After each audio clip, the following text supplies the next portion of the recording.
Make sure you pay attention to this article so you'll know how to answer other questions about when you might need to use a observation instead of an experiment for science investigations.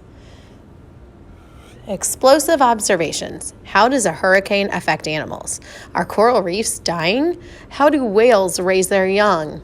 These are some science questions that can be answered with repeated observations.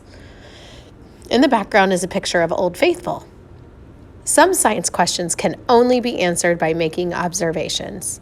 This is because some things are just too big, too far away, or too uncontrollable for experiments.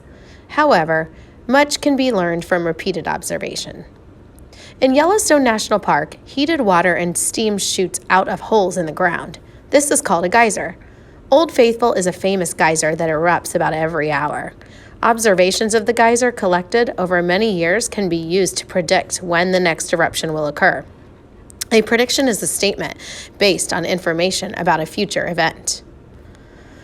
This is a picture of the first observation of a whale is often its spout. Scientists have many questions about whales, the largest mammals on Earth. How long do whales live? How do they communicate? How do they care for their young? How far can they travel in a year? These questions can be answered with repeated observation. For example, the tail flukes of whales are different from one whale to another. Scientists take photos of the flukes and use them to identify the individual whales. Once they know which whale is which, they can recognize them each time they are seen in the ocean. Predict. Scientists have observed and recorded volcanic eruptions for hundreds of years. The map to the left shows the data.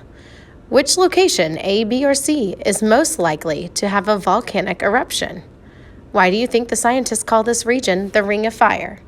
So if you look here, we have a picture of different triangles that show where the volcanic eruptions have occurred.